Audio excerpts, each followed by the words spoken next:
Hello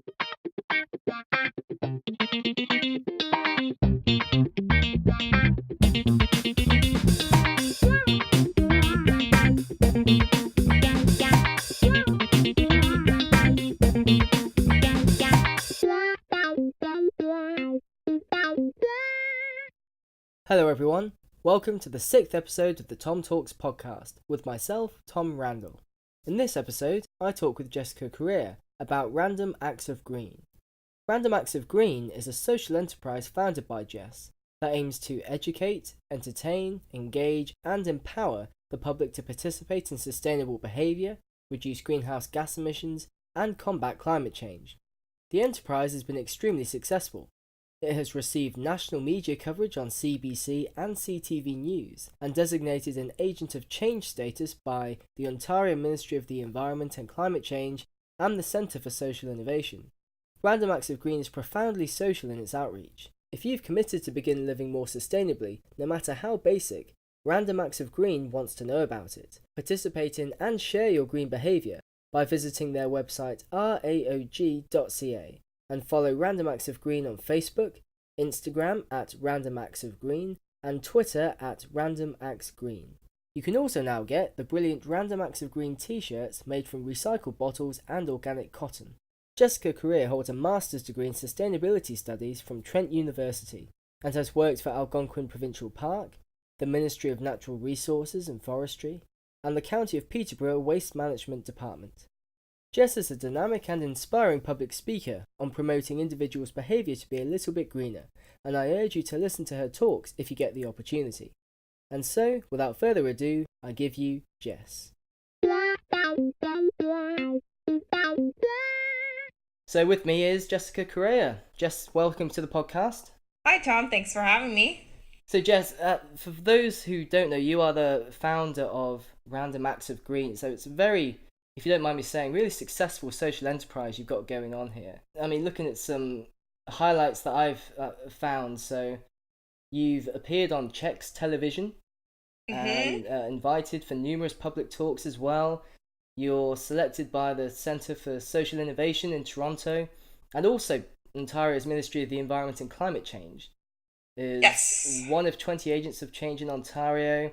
Loads of community projects in Peterborough, Ontario as well. You know, one of the interesting ones that you just posted was about what to do with tea bags in your tub. I mean, and as a Brit, this is something that's very close to my heart.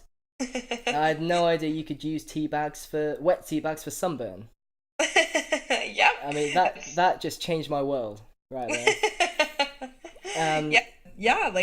It's all about compiling information and coming up with new ideas that are going to captivate people and are going to relate to people in such a way that they start to think differently. So one of my favorite posts that we've done that was actually inspired by the Random Acts of Green brand was a local individual who was hosting a house party, and they were going to boycott the red Solo cups that most people are familiar with. They go to house parties and they've got a whole bunch of beer cups, and they basically said that they didn't want to have them at the party and that they were going to have people bring their own beer mugs, or to be more creative was to bring something sort of funny to the party to drink out of. So it was pretty hilarious, and one of the people actually brought a water can to the party and drank beer out of a water can just to help reduce the waste. So that was one of the most that was an exciting thing for me, because it just kind of showed that, you know, the Random Acts of Green brand inspired the average Joe, not necessarily just the hippie, the tree hugger, or the protester, to actually think differently. And I was pretty proud of that, just because it was something that, you know, anybody can do, and it was something that everybody can relate to. Absolutely. So I mean, that's probably a good segue to ask them. So what is the mission statement that you have for Random Acts of Green?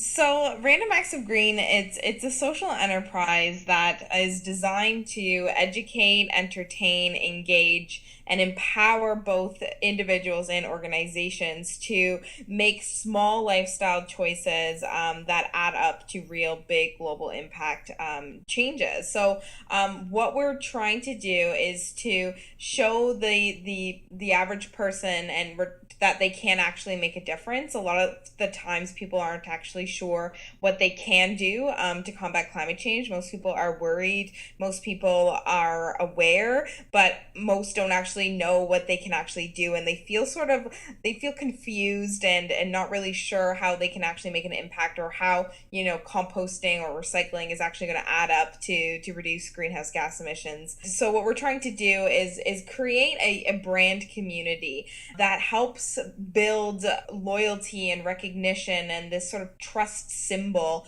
that helps people sort of connect the dots. So, in the research that I conducted during my master's degree, it showed that there was a lot of fragmentation with environmental messaging. People don't really understand that, carpooling, composting, driving less, biking more, reducing waste, turning off their lights when they leave the room, saving water, all of these sorts of different small changes, people don't really see that they can actually add up, and they don't really understand how they all connect together. So what I wanted to do with Random Acts of Green was to kind of put it all under one umbrella, and to provide people with sort of actionable information about what they could do in their daily lives, whether that was, at home in the household, at work, whether they live on a farm in a rural area. There are things that everybody can do, and instead of looking for the whole woe is me, I can't do anything, I'm just one person, it was, instead of looking for excuses of saying, like, I don't have a solar panel budget, I'm just not sure what I can do, we kind of flipped it on its head and say, okay, instead of saying there's nothing you can do, why don't you find out how you can do everything that you can? So there's two great things that I really like about that. So the first one is how pragmatic it is. It's very difficult to get caught up in a kind of ideology about, we must do this on the big scale, but it is very important, as you say, what you do on the local scale as well, how you come together as a community, as a family, to do all of these small changes that do accumulate very rapidly. And second as well, it just builds upon the community's autonomy to actually feel like they're proactive agents in helping dealing with the changing climate. Absolutely. And I think sometimes people forget that we are in this problem in the first place because these aggregated amount of choices that individuals make have added up to this problem, to emitting greenhouse gas emissions, to being irresponsible and the way that we live, work, and play. And I think that we need to remember that, we're in this problem because it's a collective problem, and there needs to be a collective solution, and that's by working together and engaging the community. And I think for too long with traditional environmental messaging, people really do turn off from the word climate change, global warming. In my experience and with my learnings, people they just don't want to hear that, unfortunately. And it goes on one ear out the other. It's not that they don't want to hear it, but they can't relate to the problem. So we really need to speak to people in their language in a way that they understand. And that's what I'm trying to do with Random Acts of Green through, actionable ways that people can relate to, right? Everyone has a cupboard full of tea that they can, use in different ways that they don't necessarily have to throw out or waste. They can do things with it. And, the average person has, a closet full of clothing that they don't wear. Like, how can we mitigate these problems? How can we incentivize people to get to the root of the problem of consumption habits and how they live their day-to-day lives, and make these practical small changes? And I'm not suggesting that it all happens at once, or that, like, we can sort of overthrow the way that people live. And I'm not suggesting that at all. I'm more suggesting that, we need to look at sustainability like a progress more than a solution. So, the way that I look at something like any lifestyle change, so let's take losing weight as an example. Let's say an individual is 500 pounds and they lose 50 pounds, and now they're 450 pounds. They've just made a huge change. 50 pounds is a lot of weight, but people are still going to look at them as if they're 450 pounds, right? But they're still making changes. And my point is that, people people need to start looking at sustainability like it's a progress, it's something that you can work on, and that there's not really a one size fits all. Something that works for one person might not work for another.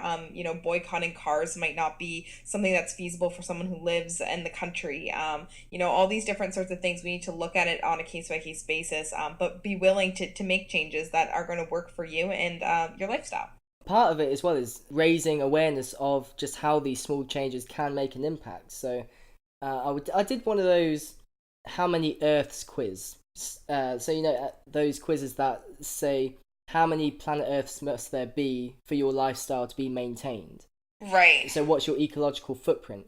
And I'm not a particularly a huge carbon emitter, I don't think. I mean, I do my best to do public transport, to walk around, but I still ended up being close to 2 Earths, and I was thinking, oh my goodness, and I was thinking, and this is just me, and I thought, what if I had a car? What if I travelled hugely, jet setted all around the world all the time? When you generalize it out like that, it's amazing just how much resources we do use without even thinking sometimes. I mean, one of the posts I saw you do the other day was about just turning off the lights in your room as you leave.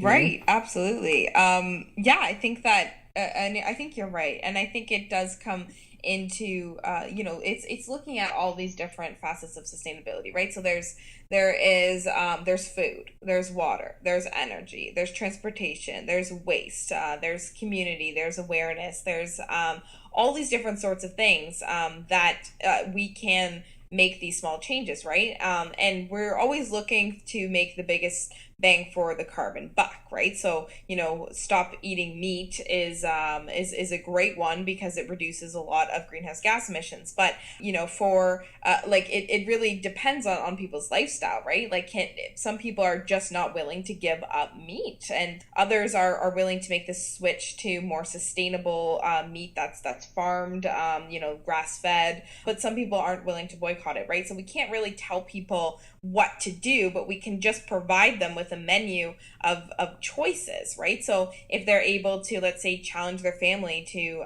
use less water, or maybe they're willing to drive their car less or sell their car, maybe we can balance it out, and provide people with choices so that they can actually make big changes in ways that suit their lifestyle, so that it's not overwhelming, and it's something that, if everybody looked for solutions, we could really make a bigger impact. That was actually one of the questions I was going to ask, was about whether you promote eating less meat, because as you say, it's one of the biggest sources of greenhouse gas, especially methane, into the atmosphere. Yeah, so I mean, we've promoted alternatives in the past. So we've looked at, cricket farming, grasshoppers, the vegan diet, and again, we are providing people with choice to say, there are other options to eating meat. You can try new foods, get creative, try these new recipes. But again, with I find that with a lot of environmental messaging that I've been associated with or seen in the past, it's a lot of doom and gloom. It's a lot of don't do this, it's horrible, you're a terrible person if you do this, if you eat a hamburger, you're going to environmental hell or whatever. But we really try to stay away from that type of messaging. Like sometimes people have even, when I've walked into a room, they've hid their plastic water bottles. They're so embarrassed. They're like, oh my gosh, Jess, like, you're gonna, totally ridicule us and criticize us. And I'm like, that's not the Random Acts of Green brand at all. That's not the way that we look at things, and we never want to become that brand, because instead of creating this exclusive movement, we want to create an inclusive movement that actually inspires people to change their behavior. And I've had people come to me before and say, what, like, because of you, just like an average Joe who's like, I decided to compost because I figured I could do it and it wasn't that hard. And those are the types of people that we want to engage with, like the average population. But we definitely don't want to be ridiculing or criticizing people for doing something. Like, there are legitimate reasons sometimes that people have to use plastic water bottles. Like, I posted something that really opened my eyes to the way that environmentalists sometimes approach problems. And some of the reasons were, like some people are traveling really, really far distances and they need plastic bottles or something like that. I can't remember all the reasons that were behind it, but some of them I really looked at. I was like, wow, I didn't really think of that. And that's actually, a good point in some ways. Like, I mean, there's always alternatives, but some ways or some people really did open my eyes. And another one that really stuck out to me was the somebody said at their takeout restaurant, like I went in there and I asked for China, and they said no, like we're a takeout restaurant, like we actually can't have China. It's against regulations. It's against health and safety regulations for us to actually have China behind the counter. It changes the way that we operate. So we have to have takeout containers. But she came to me and she said, you know what? We have compostable takeout containers, and she said that's the best that we can do. We pay more for these. They're corn based. They're sustainable. They're made in the best way possible. And she said, people just don't understand that our hands are tied sometimes, and we're doing the best that we can, and we do go above and beyond. So I think that we need to educate ourselves and be aware about what we're pointing fingers at, what we're criticizing, and really delve deeper into the problem, and really look at the roots of the problem and come up with solutions that work for every situation, not just one. I think this positive message is a brilliant one, just because it's more likely to bring more people to the cause, right? Absolutely. Instead of demonizing, you're instead saying no. Let's work together. Absolutely. Here are the positive things we can Absolutely. do. Yeah, and there's many times where I've encountered some, well, especially in say the university setting, where it can get quite authoritarian about it. That we must be doing this. We have to do this. Exactly. Yeah, And no. And it turns people off. It really does. I think like people don't want to be told what to do, And I mean, I think to a point, yes. But I think again, we need to provide people with this choice and give them the information to select from a menu of ideas that they can, if they want to go fully vegan, that's great. But I think people need to understand that, like let's take again that example of, the 400-pound man. Like, is he going to ever be an Olympic athlete? Maybe one day, but I mean, is that programming for everyone? The answer is no, right? You're not going to have an Olympic athlete all the time, right? And I think we can kind of take that and use that as an analogy to sustainability, where some people are just going to go to the gym just to get a workout in and just to stay healthy. Like there's just different ranges in the way that people can approach fitness, right? But everyone has a different way of doing it, right? You can join a sports team, you can take swimming lessons, you can go for a walk, you can go to CrossFit, do it do a marathon, right? There's just so many different ways that you can be fit, but nobody's telling you how to do it. It's just you should be fit, right? So I think people need to have the liberty to take those choices and to learn and to explore them and to figure out ways that they're going to be engaged with and that's going to be sustainable for them. yeah, so when we offer this range of choices to people, I suppose implicit in this is that there are some choices that are preferable than others. Absolutely. So Yep. what have you found is the best way, like the best educational way to not convince, but to persuade and to get people on your side to say perhaps go for these choices rather than these ones? Because I wonder if it's just a case of outlining the choices, people will just go for the default. So Yeah. what have you found is the best method to moving people away from that? I mean, in my experience so far, it has been finding a person that's doing it already, an ordinary person, that's just living here, whether they're in Peterborough, whether they're in Toronto. It's finding somebody doing them and then telling that story and showcasing it, and then having people look at it and looking at this, it's community based social modeling technique where people see somebody else doing something. They go, you know what, I could probably do that. That's not out of my range to do that. So we just had a student come to us and say, we're planning a plant-based barbecue, and we're gonna be, writing a story on that because it's just a random thing that anybody can do. And it's funny that we're having this conversation because today I just had somebody call me like totally random. They're like, I just switched from a gas lawnmower to a real lawnmower, like one of those push lawnmowers. And he's like, oh, can you please take a picture of me doing this? It's my random act of greed. And I was like, wow, that is totally, totally random, but totally awesome. And I had another Absolutely. guy like send me a photo like he's fixing his shoe, like just totally random. Well, but that goes a long way though. It saves you going out to buy a new pair of shoes. Right. Exactly, right? Yeah. It does. It goes a super long way. And some people are in this sort of another thing too, where what people don't understand is like we can cultivate this culture of repair, right? Like there's repair agencies or repair companies that offer services, whether that's, fixing broken jewelry or your watch, or there's repair services still available where you can take an old laptop and all this sort of stuff, which are companies that we like to work with. All those different sorts of things are, again, they're acts of green that people can do, right? And if people learn about them, and if everybody knows that they can repair things, or take their waste to a certain location, then it really helps. And again, it provides people with things that they didn't know about, or maybe they didn't think about to begin with. There seems to be huge gratification as well. There seems to be a lot of meaning to be had out of making these small changes. Just being able to fix your shoes or change your lawnmower. There is something in that says, I'm making a change. So the Random Acts of Green brand, I should step back a little bit and I guess give a little bit of insight into how the idea even came to be.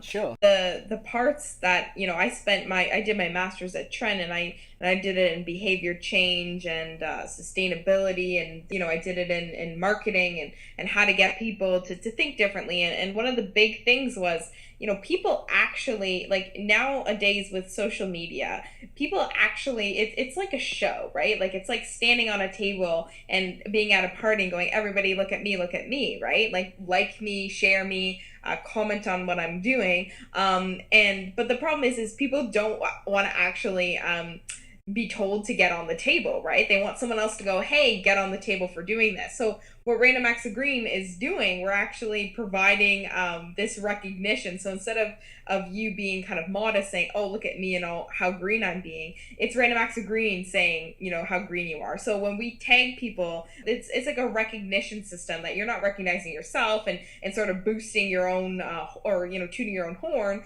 We're doing it for you, and we want to do that for you. And then your family and friends comment on it and they share it, and it gets a lot more engagement. So it's kind of like going into a job interview and telling people how awesome you are, but instead, usually employers are going to call your references, right, to talk to other people of how awesome you are. So Random Acts of Green is kind of being those interviewers, right? And we want to showcase and highlight and endorse, and that's how the brand really gets out there. So that's why we kind of brand all of our photos, because then people can see somebody else in a Random Act of Green. Then people go, hey, I want to hold that sign, I want to be branded, or I want to showcase that. So then people start sending me the stuff, and that's kind of how it works. And it's all based on community-based social marketing, and it really does work. It's really it's quite impressive. I sound surprised, but I'm just thrilled that it's working, and I'm always impressed by the spillover effect that it has. Like, I had a woman show up to my door before, and she made like a quilt and she repurposed it into placemats, and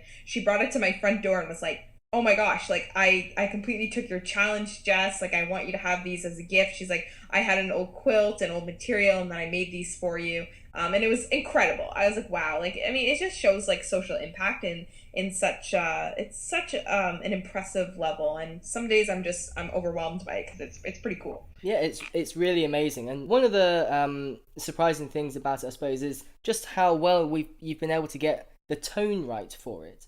There is the danger that some people get switched off by it because they get annoyed by another person's proclaimed moral superiority over others because they're doing this, that, and the other. But I think your focus on saying, look, here is a very basic thing, say my next door neighbour's done, and here is the the recognition for it, and it's a good thing what they've done. It's not just some minor thing. This, if many people did this, then it adds up to a massive impact in a very positive way. And then other people look at that and go, well, do you know what? Actually, I think I could do that. That doesn't seem too hard. And if oh, Bob down the road's doing it, then there's no reason why I can't do it. And it's hard to get that tone though.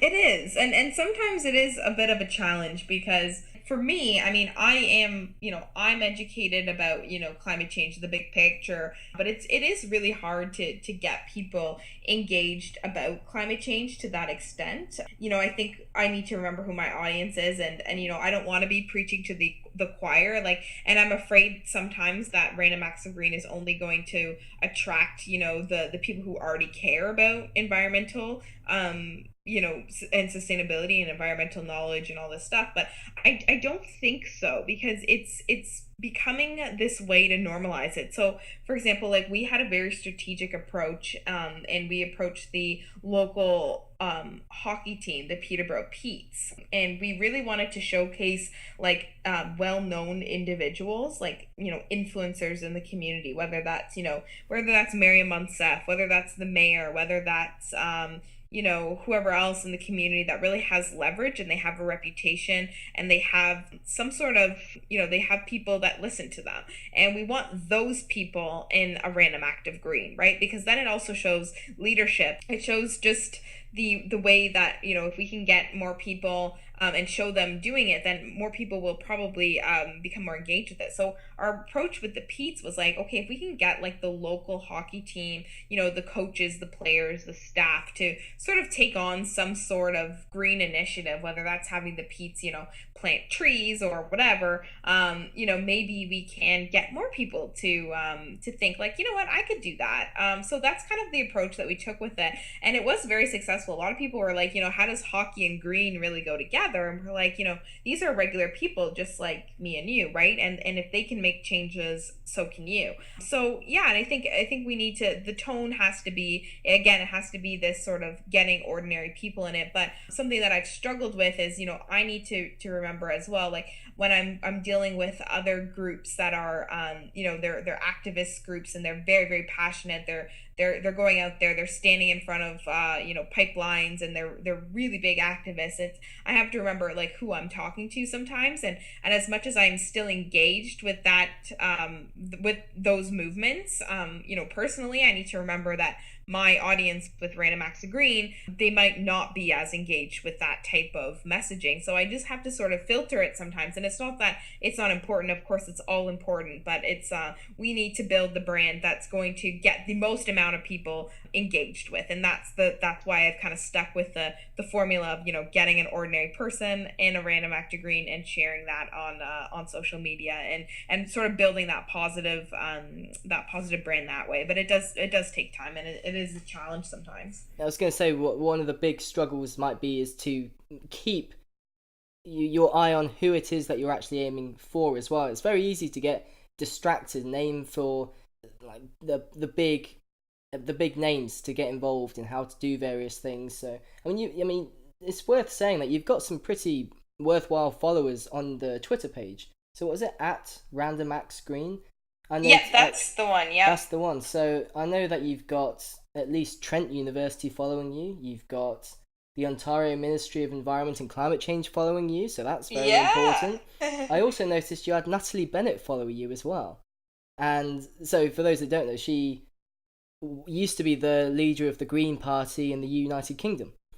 Do you say to them, keep your distance and just watch from afar just to build up the local base? Or how do you get them to support you in these kinds of ways? I'm amazed, like, that it's grown to the point it has. I mean, we are obviously looking for ways to accelerate the growth, which is, my role as an entrepreneur is to find ways to get the message out there as quickly as possible, because we really, I mean, to be blunt, I mean, we don't really have that much time to waste in terms of getting people engaged. And, I think we've wasted enough time already. I mean, the problem isn't going away on its own, and we really need solutions, and we really need to engage the masses in those solutions. And one of the ways that I want to do that is with Random Acts of Green. I think it's just that formula again of just creating a positive message and a positive approach, a realistic approach that people can look at and take within their own lifestyles, and really sort of engage with. But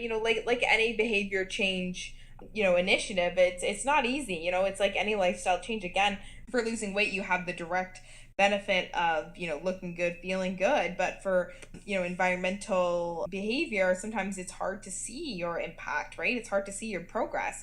And so, we have flirted with the idea of coming up with some sort of mobile app that helps with this type of thing.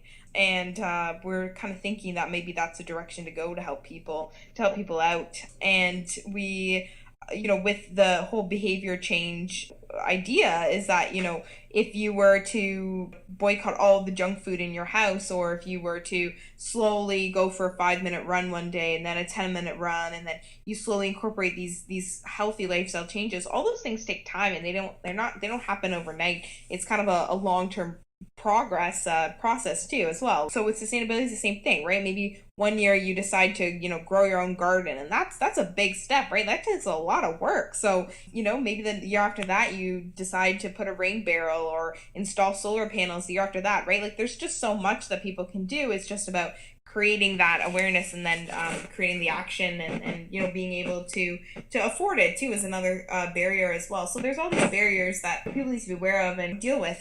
Brilliant. So then, how can people get involved in Random Acts of Green? So locally in Peterborough, but also in outside of Peterborough, across Canada, maybe in the world. I'm just thinking in the UK, where I'm from. What would be the things to be doing to get involved in this? Commit a random act of green yourself and send it to us. We love hearing from people. We love hearing from our fans. We love hearing what people are up to, what people have to do. It doesn't have to be big, or it doesn't have to be small. It can be any size. Like, we just had somebody send us a photo of her kid using a stainless steel straw. We're like, hey, that's amazing. Like, good for you. And so it is basic little things like that, isn't it? Of course, yeah, it's basic little things, and what's amazing is, like, the diversity in the content, right? So the amount of different things that people can do, people are already doing. It's really cool to see that, people get creative with it, and people do like to be a part of it, and they like to be showcased and recognized. Not everybody does. Some people would rather not take their picture and send it to us, or some people would rather be out of the picture, and they'd rather just send us what they're doing. But we love to have you in the photo, whether that's like a selfie, you planting a tree, and you with the tree, and that's like, just because it's fun and it's engaging. And social media is social, right? So it's not just media. It's not traditional one-way media like television. This is a two-way communication stream, and it's new, and it's exciting, and it's accelerating, and it's just the new and hip way to communicate. So staying on board with the social aspect of it is key for us. We're always on. We're always engaging with content and answering fans, and trying to keep up with what people are saying, and what people like. And we just did our first survey to our fans to see what they want to see from us and what they think about the brand. And one of the things that came up was, people want us to like host more events, or more, podcasts, or more videos, and more things that actually like get people offline. So we're thinking about doing some more stuff about that in the future. So that's another way people can participate, is just come out to possibly our future events. Great. Well, Jet, this has been a very motivating and inspiring conversation. I'm greatly appreciative of your time coming on today to talk about it, and thanks for being on the podcast. Yeah, thanks so much, Tom. I really appreciate it. To keep up to date with the Tom Talks podcast, subscribe on iTunes and YouTube, and visit thomaserandall.ca. For more of Jess and Random Acts of Green, visit their website raog.ca, and follow them on Facebook, Instagram at Random Acts of Green, and Twitter at Random Acts Green. Thank you to Jess for joining me for this podcast, and thanks to you, the listener, for your support.